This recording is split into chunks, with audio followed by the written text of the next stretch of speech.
Hey budget gardeners, Vita Loca here. Join me today as I talk about the beautiful Centaurea Montana. So let's go.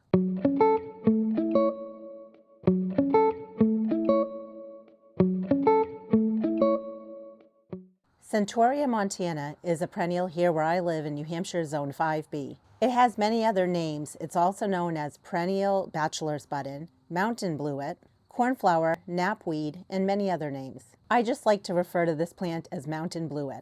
This perennial is hardy in USDA zones 3 through 8, and it thrives in loamy, sandy, well-draining soil. It makes for a great cut flower, and it attracts the bees as well as the butterflies. This drought-resistant plant is deer resistant, but you know how deer are. If they're hungry, they may browse on the plant.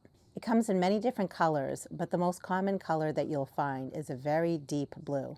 It has a thistle-like center, and the flowers bloom from early spring all the way through the summer into the fall months, especially if you keep the plant deadheaded. The plant has a reputation for being vigorous, almost aggressive or invasive, but here in New Hampshire, I haven't seen that it's taken over my garden, so I feel comfortable growing it here. If you do want to grow it where you live, just do a little research and make sure it's not considered invasive in your area.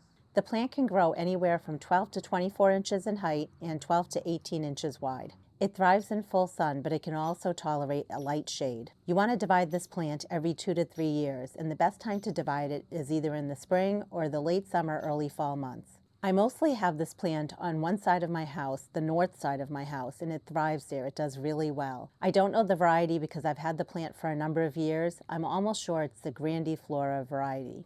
Another variety that I have that was recently gifted to me, and I need to get it out of my landscape, is called Purple Heart.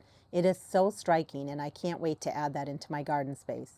Now that I've given you a plant profile, let's go ahead and collect the seeds from the plant so I can show you what they look like as I'm planning to winter sow them this coming winter. After we collect the seeds, I will then show you my process for digging and dividing the plant. This just started as one small little patch earlier this season, and it has really grown. But look at how pretty these flowers are. Here we are, it's the middle of September. This is typically when my gardens have a little bit of lull and I don't have much blooming in my gardens. I want you to see how beautifully the Mountain Bluet pairs with a couple of the coral bells or heuchera that I have in this space.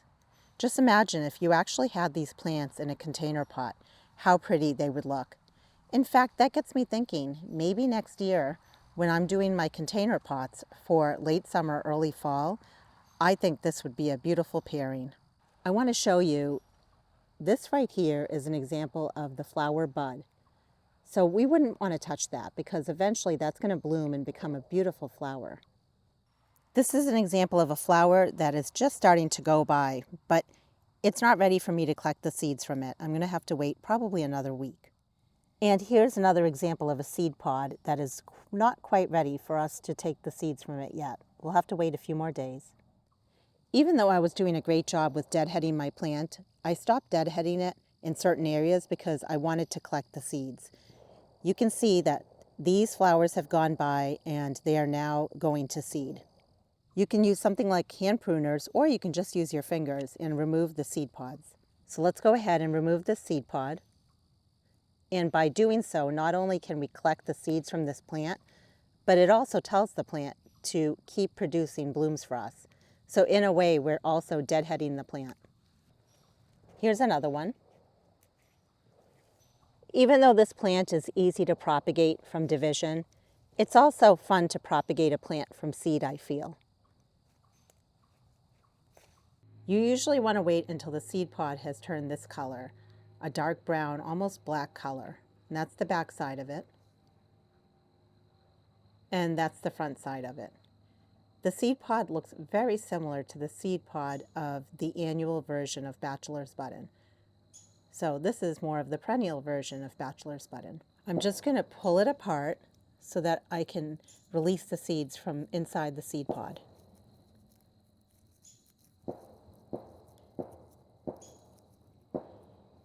You normally want to wait until your seed pod is dry, but if the seed pod is wet, it's fine as well.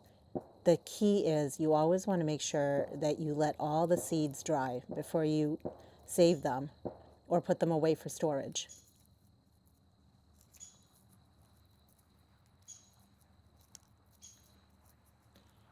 The seed pod is a little wet. If it was completely dry, the seeds would just be falling out. In terms of storing the seeds, you can store them after about 1 week of releasing the seeds from the seed pod. You always want to store your seeds completely dry. If you store your seeds wet, they may end up rotting, and that's not good for the seeds. I like to separate the seeds from the non-seed material. The non-seed material is called chaff. However, you can always store it with the non-seed material if you want. It's really up to you. I like storing my seeds in small little Ziploc bags like this. I buy them in bulk off of Amazon. You don't have to use a Ziploc bag. If you want to use something like a paper bag or a paper envelope, you can do that as well. I've been storing seeds in Ziploc bags for a number of years, and that's what has worked for me. The key is to make sure that the seeds are completely dry. What you're looking at on the screen is just a close-up shot at what the seed pods as well as the seeds look like. I like to label my bag with what I'm putting in there. So in this case, it's Mountain Bluet, it's Grandiflora variety, and the year that I've collected the seeds. The reason I like to put the year that I collected the seeds is because seeds lose their viability over a number of years. And that's going to vary depending on the kind of seed that you're collecting. So it's always a good idea to put the year that you collected your seeds. In this section of my garden, I have a nice patch of the Mountain Bluet, but I want to add more patches of this to other areas of my yard. So we're going to go ahead, we're going to dig some of it up, and we're going to divide it while we're at it. You could use something like a large shovel, especially if your patch of plants was very well established. This patch has only been here for a few years, so I'm just using a small hand shovel to do the job. I'm digging down and over pretty deep because the roots are a little bit deeper. And I'm just pulling the plants out. I do want to take off any of the soil just so I don't leave behind a big hole in the ground here. And usually when you're digging up your plants, they'll start to fall apart, making it much easier for you to be able to get divisions this way. My goal for this space is to remove some of these smaller plants on this side and just keep a nice big patch over here. This is just such a great way to get free plants to add to other areas of your garden.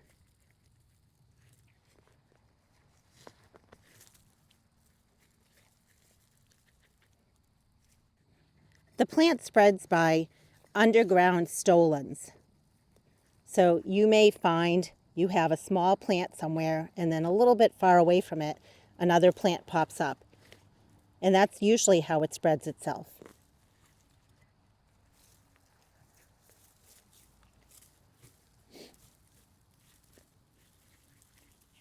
One thing that I forgot to mention was I had originally only started with one small plant a few years ago, and that's how quickly this plant has spread.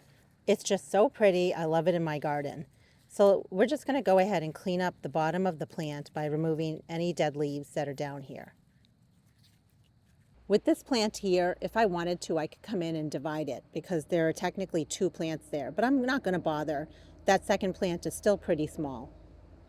I want you to see this plant is pushing out new growth in the center here. It's a really good idea to come in at this time and remove some of the bigger leaves because we want the plant to put its energy into creating nice, robust roots. We don't want the plant to support all these big leaves. So I'm just going to take my hand pruners, follow a leaf down to the base and cut it off. You don't want to cut all the leaves off, but you can cut a few off, especially the bigger ones or the ones that look dead, as long as you leave some leaves there, and the plant should be fine. I'm just going to cut off some of the dead leaves here at the base.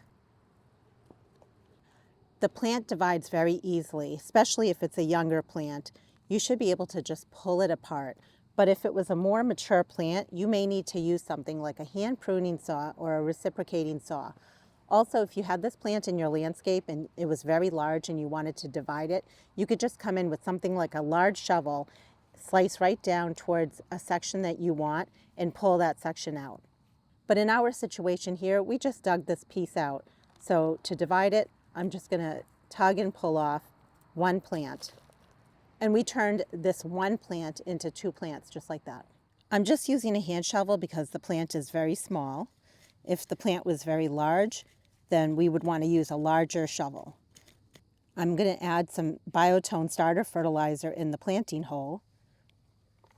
The reason I'm adding the biotone starter fertilizer is I want the plant to get its roots established very well before the ground freezes. For a planting depth, we want to make sure that the roots are tucked in beneath soil level. But it's very important to make sure that the bottom leaves here that are popping out are above or at soil level. We can go ahead and backfill, press down, backfill some more. The soil is very wet here because we have drip irrigation. If we did not have drip irrigation, then I would be adding water into the planting hole. I'm going to go ahead and add some water at this point. And I want to make sure that the plant is getting water on a daily basis so that the roots establish themselves. I hope you enjoyed this video. Maybe you learned something new about a plant that you had never heard of. I plan on dividing and moving this plant to a number of places in my garden. I enjoy the fact that it blooms for such a long period of time. You can't find that with many perennials out there. But remember, if you want it to bloom for you in the fall time, you want to be diligent about deadheading the plant. This winter, I'll also show you my process for winter sowing the seeds, so be on the lookout for that video. Let me know in the comments below if you have this plant in your garden, and if so, which one do you have, and have you ever tried propagating it? And if you don't have this plant, I'd love to know if you're thinking of adding it to your garden. Until the next video, make it a great day with gardening.